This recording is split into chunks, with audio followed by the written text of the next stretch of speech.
Setelah menyajikan penaklukan gemilang Yosua, diawali dengan persiapan ideal Israel untuk meraih kemenangan tersebut, maka penulis kitab Yosua beralih pada kemenangan awal Israel atas dua kota, yaitu Yeriko dan Ai.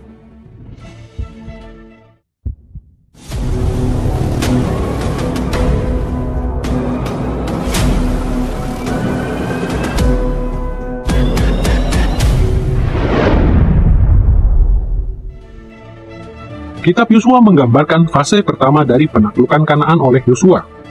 Yosua memimpin 12 suku Israel menyeberang sungai Yordan dan berkemah di Gilgal. Kemudian dari Gilgal, Yosua memimpin Israel menuju kota Yeriko. Setelah menaklukkan Yeriko, mereka langsung menuju ke kota Ai. Setelah menaklukkan Ai, suku-suku Israel langsung masuk ke jantung tanah perjanjian, tepatnya di Gunung Gerizim dan Gunung Ebal. Di sana mereka merayakan keberhasilan awal tersebut dengan memperbarui perjanjian mereka dengan Allah. Kita akan melihat catatan kemenangan Israel atas dua kota ini dalam dua langkah. Pada langkah pertama, kita akan mensketsa struktur dan isi kitab ini. Kemudian di langkah kedua, kita akan meringkas makna asalinya. Mari kita mulai dengan struktur dan isi. Secara keseluruhan, catatan yang kita semua ketahui dari pertempuran di Yeriko dan Ai merupakan dua pertempuran yang saling bertolak belakang. Bagi penulis kitab Yosua, pelajaran ini sangat penting hingga menghabiskan lebih dari seperempat isi kitab ini. Seperti kita akan lihat, Yosua memimpin Israel menuju kemenangan atas dua kota tersebut. Akan tetapi, perjalanan menuju kemenangan tersebut sangat berbeda. Dalam pertempuran merebut Yeriko, seluruh aspeknya adalah ideal dan Allah memberkatinya dengan sangat gemilang. Namun kemenangan atas kota Ai hanya dapat diraih setelah Israel bertobat dari ketidaktaatan serius pada Tuhan Allah. Catatan kemenangan Israel atas kedua kota tersebut, seperti yang kita temui di pasal 2 sampai pasal 8, terbagi atas 3 bagian. Kota Yeriko dalam pasal 2 ayat 1 sampai pasal 6 ayat 27, kota Ai dalam pasal 7 ayat 1 sampai pasal 8 ayat 29, dan pembaruan perjanjian sebagai penutup dalam pasal 8 ayat 30 sampai 35. Mari kita lihat terlebih dahulu catatan kemenangan Israel atas Yeriko. Kisah Yeriko terbagi dalam 4 episode utama.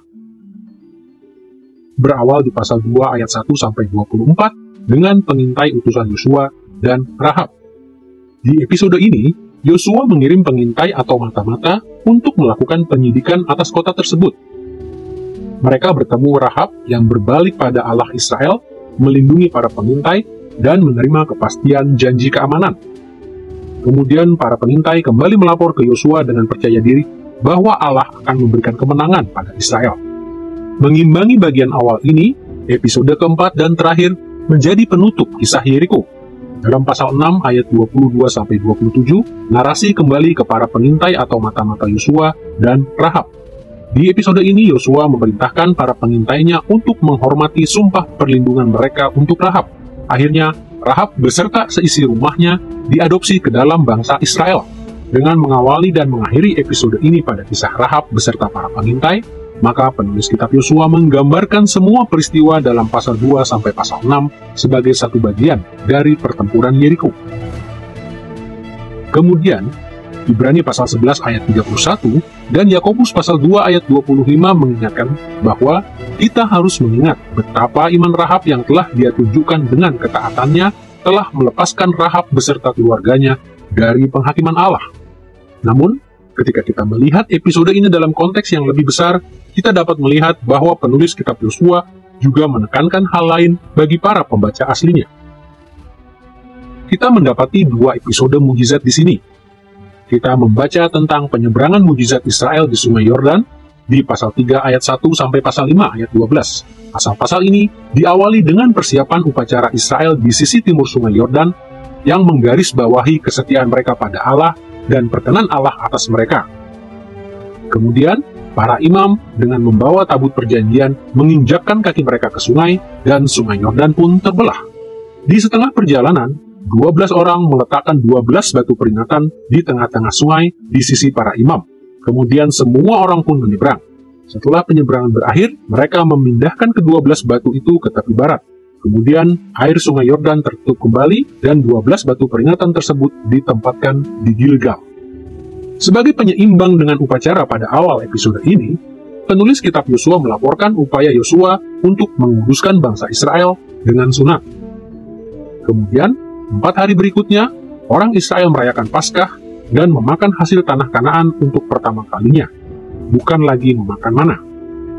Kemudian kita memasuki episode ketiga, mukjizat kejatuhan Yeriko dalam pasal 5 ayat 13 sampai pasal 6 ayat 21. Untuk memperkenalkan pertempuran ini, penulis kitab Yosua memulainya dengan satu sketsa misterius untuk menjelaskan kemenangan luar biasa yang akan terjadi. Ketika Yosua sampai di Yeriko, ia bertemu sesosok malaikat, dan di pasal 5 ayat 13, Yosua mengajukan satu pertanyaan penting. Kawankah engkau atau lawan? Di ayat ke-14, malaikat tersebut menjawab, bukan, tetapi akulah panglima bala tentara Tuhan. Sekarang aku datang. Ketika Yosua merendahkan dirinya, malaikat tersebut menyuruh Yosua melepas alas kakinya karena ia berdiri di tempat kudus. Dengan peristiwa ini, malaikat tersebut memberi jaminan pada Yosua atas dukungan bala tentara surga atas Israel. Setelah sketsa ini, Allah kemudian memberi perintah untuk menyerbu Yeriko, suatu operasi militer yang sepenuhnya tergantung pada dukungan tentara surgawi.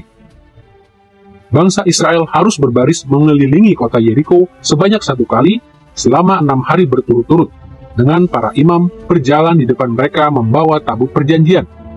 Pada hari ke-7, mereka harus mengelilingi kota tersebut sebanyak 7 kali. Kemudian, para imam meniup trompet mereka, memanggil pasukan malaikat untuk maju bertempur. Setelah itu, orang-orang Israel harus berteriak dan mereka hanya boleh bergerak maju setelah tembok kota tersebut runtuh secara ajaib. Israel pun mematuhi seluruh perintah Tuhan Allah ini. Perlu untuk disebutkan bahwa ada satu ciri dalam kisah ini yang selalu muncul dalam seluruh penaklukan Yosua. Menurut pasal 6 ayat 17, Yosua memerintahkan kota itu dengan segala isinya akan dikhususkan bagi Tuhan untuk dimusnahkan. Kata dikhususkan merupakan terjemahan kata kerja bahasa Ibrani haram. Seperti telah kita sebutkan sebelumnya, istilah ini beserta kata bendanya, herem, memiliki konotasi tindakan pujian penyembahan. Di luar konteks peperangan, dalam perikop seperti Imamat pasal 27 ayat 28, terminologi yang sama digunakan bagi orang-orang, hewan, atau tanah yang dikhususkan untuk pelayanan pujian penyembahan.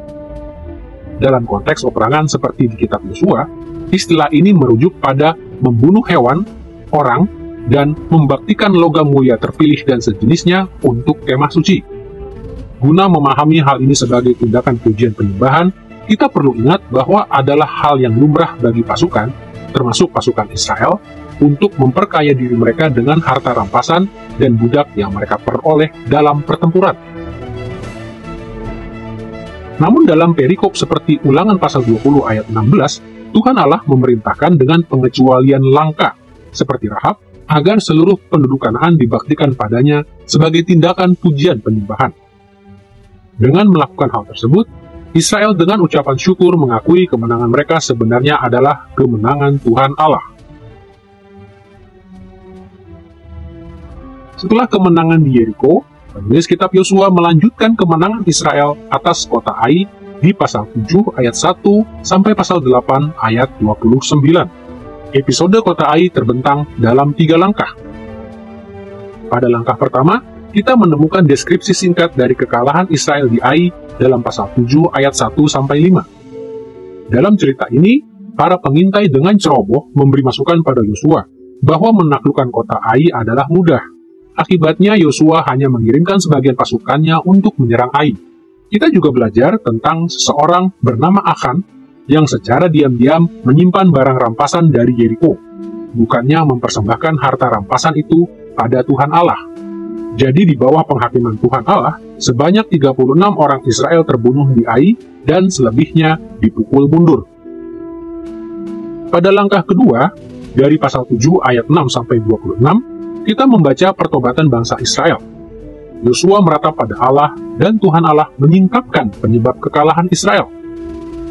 Menurut pasal 7 ayat 11, dosa Achan begitu menjijikkan sehingga Allah menyatakan, orang Israel melanggar perjanjianku. Kemudian Tuhan Allah memberi perintah untuk mencari Akan. Ketika Akan mengaku dosa, maka Akan beserta keluarga dan semua miliknya harus dikhususkan untuk dimusnahkan sesuai perintah Allah. Perintah serupa yang Allah berikan berupa pemusnahan orang-orang Kanaan adalah karena dosa keji mereka telah terimbas pada keluarga Israel ini. Dosa Akan sedemikian rusak karena Tuhan Allah telah memerintahkan seluruh orang Israel pada saat mereka menaklukkan Yeriko untuk mempersembahkan semuanya pada Tuhan. Jadi, yang Akan lakukan bukan hanya mengambil barang yang bukan miliknya, tapi barang milik Tuhan.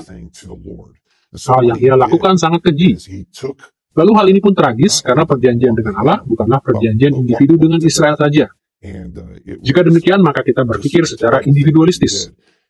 Sehingga sulit bagi kita untuk memahami bahwa kita saling bertanggung jawab satu sama lain. Ketika Akan berbuat dosa, maka itu bukan hanya dosanya Akan pribadi saja. Namun dosa itu berdampak pada seluruh bangsa Israel, karena Akan adalah bagian dari komunitas dalam iman. Jadi saya pikir hal ini tidak hanya berlaku di perjanjian lama saja, namun juga berlaku di perjanjian baru. Jika kita memahami bahwa kita saling terhubung, dan satu hal yang dikerjakan oleh satu orang akan terimbas pada seluruh tubuh. Itulah hal yang terjadi dengan Akan dan dosa yang ia lakukan. Langkah ketiga yang dapat kita temukan di pasal 8 ayat 1-29 menunjukkan hasil pertobatan Israel. Kemenangan bangsa Israel atas Ai. Di sini akan kita temukan pola yang akrab dengan kita. Allah memerintahkan Yosua untuk mempersiapkan penyergapan. Kemudian Yosua memerintahkan orang Israel melakukannya sesuai perintah Allah. Orang Israel pun mematuhinya. Ketika pertempuran terjadi, Allah pun memberikan kemenangan pada Israel dengan intervensi supernatural. Setelah keberhasilan di Yeriko dan Ai, catatan kemenangan Israel atas dua kota tersebut ditutup dengan pembaruan perjanjian di pasal 8 ayat 30-35. Sesuai perintah Musa dalam kitab Ulangan, pasal 11 ayat 29, Israel merayakan selesainya bagian pertama penaklukan tanah perjanjian dengan pergi ke jantung tanah perjanjian di Gunung Ebal dan Gunung Gerizim. Dibacakanlah seluruh hukum Musa di hadapan seluruh Israel. Kemudian seluruh bangsa itu memperbarui komitmen mereka untuk mematuhi perjanjian dengan Allah. Dengan tetap mengingat struktur dan isi dari kemenangan Israel atas dua kota tersebut, maka mari kita beranjak mengulas makna asali dari pasal-pasal tersebut. Kendati pun pembaca asli kitab Yosua menghadapi situasi berbeda daripada yang Yosua hadapi, penulis kitab Yosua mengangkat kisah Yeriko sebagai teladan yang harus mereka ikuti sesuai dengan zaman mereka. Penulis kitab Yosua juga menampilkan Ai sebagai pelajaran untuk melakukan koreksi jika mereka gagal dalam pertempuran sebagai akibat pelanggaran terhadap perintah Tuhan Allah. Kemudian, perayaan besar dari pembaruan perjanjian menegaskan bahwa anugerah Allah dalam pertempuran selayaknya menggerakkan para pembaca asli kitab ini untuk merayakan keberhasilan mereka dengan memperbarui komitmen pada perjanjian Allah. Untuk dapat memberi dampak yang dikehendaki pada pembacanya, penulis kitab Yosua sekali lagi menggarisbawahi 5 tema utama dalam catatan tentang kemenangan Israel atas Yeriko dan Ai. Pada tema pertama, ia menekankan otoritas ilahi di belakang seluruh peristiwa tersebut. Dalam catatannya tentang penyeberangan Sungai Yordan, kita membaca kalimat berikut dalam pasal 3 ayat 7, Tuhan berfirman kepada Yosua. Sekali lagi, pernyataan ini menekankan otoritas Allah atas segala yang Yosua perintahkan pada orang Israel untuk mereka lakukan. Kemudian pada mujizat kejatuhan Yeriko dalam pasal 6 ayat 2, kita sekali lagi mendapati kalimat, berfirmanlah Tuhan kepada Yosua. Untuk menekankan otoritas ilahi, penulis kitab Yosua juga menegaskan posisi Yosua sebagai penerus Musa. Dalam mujizat penyeberangan Sungai Yordan di pasal 4 ayat 14, Israel merasa gentar terhadap Yosua, seperti mereka takut kepada Musa seumur hidupnya. Dalam pasal 4 ayat 23, kita baca bahwa Tuhan Allahmu telah mengeringkan di depan kamu air Sungai Yordan, seperti yang telah dilakukan Tuhan Allahmu dengan Laut Tebrau. Kemudian, dalam mujizat kejatuhan Yeriko di pasal 5 ayat 15, seorang malaikat memerintahkan Yosua, tanggalkanlah kasutmu dari kakimu, sebab tempat engkau berdiri itu kudus. Sama seperti perintah Allah pada Musa dalam Keluaran pasal 3 ayat 5. Berikutnya, dalam catatan penaklukan kota Ai, Israel pada awalnya gagal untuk sepenuhnya taat melayani Allah. Namun, begitu Israel bertobat dari kesalahannya, seperti yang kita baca di pasal 7 ayat 10, berfirmanlah Tuhan kepada Yosua. Kalimat berfirmanlah Tuhan kepada Yosua juga muncul pada saat kemenangan Israel atas Ai di pasal 8 ayat 1 dan ayat 18. Sekali lagi, penulis kitab Yosua menekankan bahwa pencatatan seluruh peristiwa ini bertujuan untuk menunjukkan pada pembaca aslinya bahwa bangsa Israel dipimpin oleh Tuhan Allah sendiri dan juga oleh Yosua selaku penerus Musa. Pada tema kedua, catatan kemenangan Israel atas dua kota ini juga meneguhkan kembali perjanjian Allah yang telah menetapkan Kanaan sebagai tanah air Israel. Dalam perayaan setelah penyeberangan sungai Yordan di pasal 5 ayat 6, tanah Kanaan disebut sebagai negeri yang dijanjikan Tuhan dengan bersumpah kepada nenek moyang mereka. Kemudian paralel dengan jalinan peristiwa ini, Rahab berkata pada para pengintai atau mata-mata Yosua di dalam pasal 2 ayat 9, Tuhan telah memberikan negeri ini kepada kamu. Para pengintai yang melapor ke Yosua pun dengan yakin berkata dalam pasal 2 ayat 24, Tuhan telah menyerahkan seluruh negeri ini ke dalam tangan kita. Sejalan dengan alur ini juga, dalam pasal 6 ayat 16, saat kejatuhan Yeriko, Yosua memerintahkan pasukan Israel untuk bersoraklah, sebab Tuhan telah menyerahkan kota ini kepadamu. Rujukan pada perjanjian Allah ini dirancang untuk meyakinkan para pembaca asli kitab Yosua akan jaminan ilahi yang mereka miliki atas tanah perjanjian, apapun kondisi yang sedang mereka hadapi. Pada tema ketiga, kemenangan Israel atas dua kota tersebut juga menegaskan bahwa ketaatan pada standar hukum Musa adalah hal penting untuk meraih kemenangan dalam setiap pertempuran. Catatan tentang penyeberangan sungai Yordan di pasal 4 ayat 10 menyatakan pada kita bahwa para imam memimpin Israel sesuai dengan segala yang diperintahkan Musa. Yosua pasal 4 ayat 12 juga mencatat bahwa seluruh suku Israel mengatur penyeberangan mereka sesuai seperti yang dikatakan Musa kepada mereka. Kemudian di pasal 5 ayat 2, Yosua menyunat bangsa Israel sesuai dengan hukum Musa. Lalu dalam pasal 5 ayat 10, Israel merayakan Paskah pada hari yang sesuai dengan ketetapan Musa. Sejalan dengan ini, pada catatan penutup dari kisah para pengintai Yosua dengan Rahab di pasal 6 ayat 22, Yosua memerintahkan para pengintai untuk memperlakukan Rahab seperti yang telah kamu janjikan dengan bersumpah kepadanya, sesuai dengan standar ketetapan hukum Musa. Juga di pasal 6 ayat 24, penulis kitab Yosua menunjukkan bahwa kota itu, yaitu Yeriko, dan segala sesuatu yang ada di dalamnya, dibakar mereka dengan api, sesuai perintah Musa pada bangsa Israel dalam kitab Ulangan. Begitu pula ketidaktaatan pada hukum Musa menjelaskan kekalahan di Ai. Pada pasal 7 ayat 1 kita pelajari bahwa orang Israel berubah setia dengan mengambil barang-barang yang dikhususkan itu, merupakan pembangkangan langsung terhadap hukum Musa. Kemudian dalam pasal 7 ayat 15, Yosua memimpin pertobatan Israel dengan menekankan bahwa Achan telah melanggar perjanjian Tuhan. Kemudian Tuhan Allah sendiri mendeklarasikan akibat dari ketidaktaatan di pasal 7 ayat 13, ketika Allah berkata bahwa Israel tidak akan bertahan melawan musuh-musuhnya sampai mereka memperbaiki kesalahan Achan. Hal ini sedemikian penting sampai ditegaskan kembali di pasal 22 ayat 20. Penulis kitab Yosua menjelaskan bahwa murka Allah jatuh pada seluruh bangsa Israel karena Achan berubah setia dengan mengambil barang-barang yang dikhususkan. Tentu saja, begitu Israel memperbaiki pelanggaran Achan, maka kekalahan pun berubah menjadi kemenangan.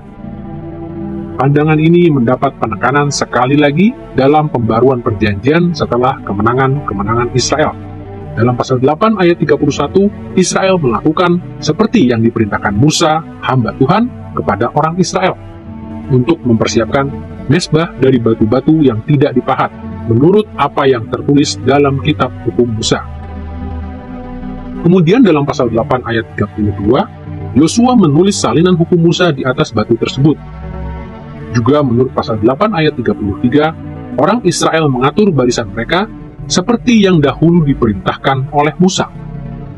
Fokus pada hukum Musa ini menunjukkan bahwa baik kekalahan atau kemenangan bagi pembaca asli kitab Yosua merupakan hasil dari ketaatan atau ketidaktaatan pada hukum Musa. Seluruh kitab Yosua mengandung pengajaran yang kuat tentang ketaatan pada hukum Allah atau hukum Musa. Dari awal hingga akhir kitab Yosua, seluruhnya berisi undangan untuk taat pada Tuhan Allah, serta menunjukkan hasil dari ketaatan pada Allah. Itulah sebabnya, mulai dari awal kitab ini di pasal 1 ayat 8 kita lihat bahwa janganlah engkau lupa memperkatakan kitab Taurat ini, tapi renungkanlah itu siang dan malam, supaya engkau bertindak hati-hati sesuai dengan segala yang tertulis di dalamnya. Sebab dengan demikian, perjalananmu akan berhasil dan engkau akan beruntung. Pada tema keempat, kemenangan Israel atas dua kota tersebut menekankan kuasa supernatural Allah. Tema ini muncul berulang kali di pasal ini yang berujung pada kejatuhan Yeriko. Dalam episode pertama yang melibatkan Rahab dan para pengintai Yosua, Rahab pun mengakui di pasal 2 ayat 9 bahwa kengerian terhadap kamu, yaitu Israel, telah menghinggapi kami. Kemudian di pasal 2 ayat 24, para pengintai menegaskan kembali, bahkan seluruh penduduk negeri itu gemetar ketakutan menghadapi kita. Yeriko seperti ulangan pasal 11 ayat 22-25 mengindikasikan bahwa Allah kerap memamerkan kuasa supernaturalnya terhadap musuh-musuh Israel yang membuat mereka gemetar dan takut. Selain itu, Allah mendeklarasikan pada Yosua saat bangsa Israel menyeberang sungai Yordan dalam pasal 3 ayat 7 bahwa Aku akan menyertai engkau. Sebagaimana kita telah sebutkan sebelumnya, pernyataan ini memberi indikasi bahwa Allah bertempur di pihak Israel dengan kuasa supernatural yang hebat. Dalam pasal 3 ayat 10, Yosua mendeklarasikan firman Allah tersebut pada bangsa Israel dengan mengatakan, Allah yang hidup ada di tengah-tengah kamu. Kemudian di pasal 5 ayat 1, kita lihat betapa luar biasanya karya Allah hingga orang-orang Kanaan menjadi tawar hati dan ketakutan.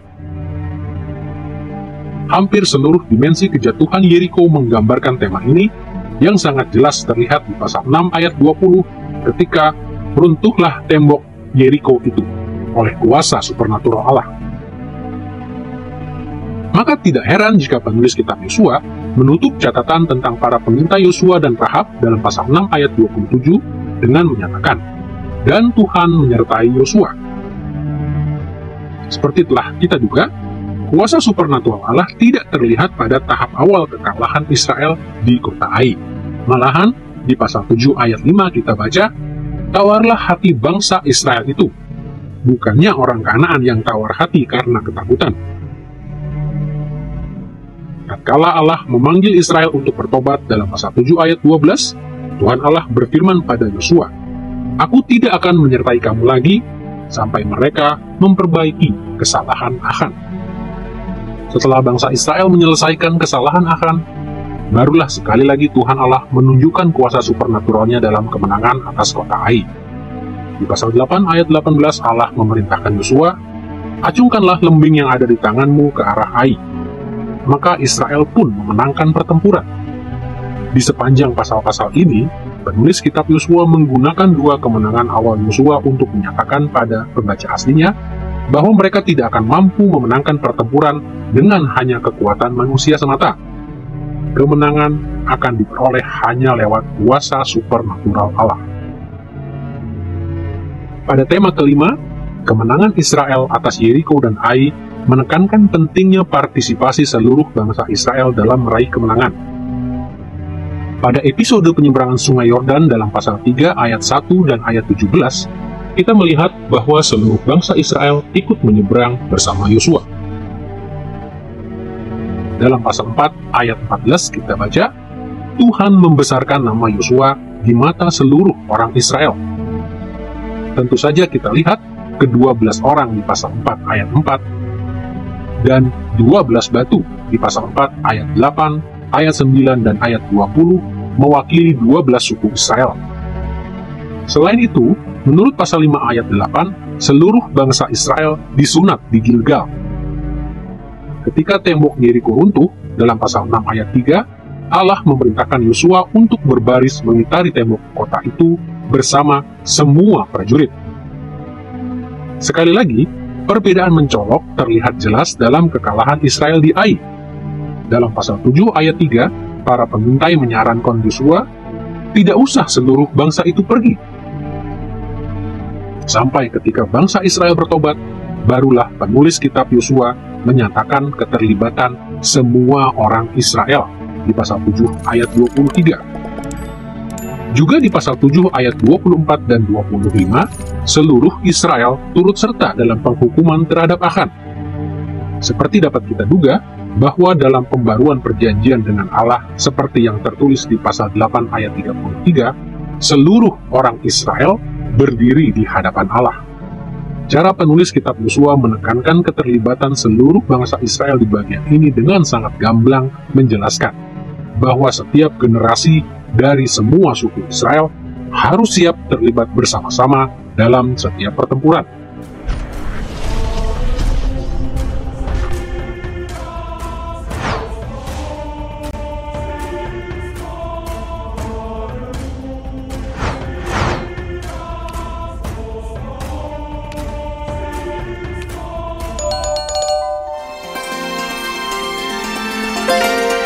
I believe in God the Father Almighty, maker of heaven and earth.